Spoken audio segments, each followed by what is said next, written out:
ব্রাজিলের স্কোয়াডে ফের পরিবর্তন, প্রথমবারের মতো ডাক পেলেন দুই খেলোয়াড়। দেখুন, বিশ্বকাপ বাছাই পর্বের শেষ দুই রাউন্ডে চিলি ও বলিভিয়ার বিপক্ষে মাঠে নামার আগে স্কোয়াডে পরিবর্তন আনতে বাধ্য হল ব্রাজিল।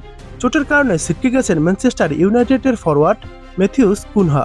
বিশ্বকাপ বাছাই পর্বের শেষ দুই রাউন্ডের জন্য ব্রাজিলের স্কোয়াডে ডাক পেলেন স্যামুয়েল লিনো। ইনজুরিতে ছিটকে যাওয়া ম্যাথিউস কুনহার বদলি হিসেবে তাকে স্কোয়াডে ডেকেছেন কোচ কার্লো আনচেলত্তি। এবারই প্রথম জাতীয় দলে ডাক পেলেন লিনো। শনিবার ৩০ আগস্ট এক বিবৃতিতে ২৫ বছর বয়সী লিনোকে স্কোয়াডে ডাকার বিষয়টি নিশ্চিত করেছে Brazil football confederation CBF. Cunha শনিবার ম্যানচেস্টার ইউনাইটেডের হয়ে বার্নির হয়ে খেলার সময় পেশিতে চোট পান। ক্লাবের মেডিকেল টিম ও জাতীয় দলের সঙ্গে আলোচনার পর তিনি নিজেকে জাতীয় দল থেকে সরিয়ে নেন। এর আগে চোটের কারণে ছিটকে গেছেন নিউক্যাসল ইউনাইটেডের হয়ে খেলা জোয়ালিংটন ও মোনাকোর ফুলব্যাক ব্যান্ডারসন। তাদের বদলি হিসেবে বাহিয়ার ২৭ বছর বয়সী মিডফিল্ডার লুকাস অলিভেইরা ও বোটাফোগোর ২৬ বছর বয়সী রাইট ব্যাক বিতিনিওকে দলে ডেকেছে।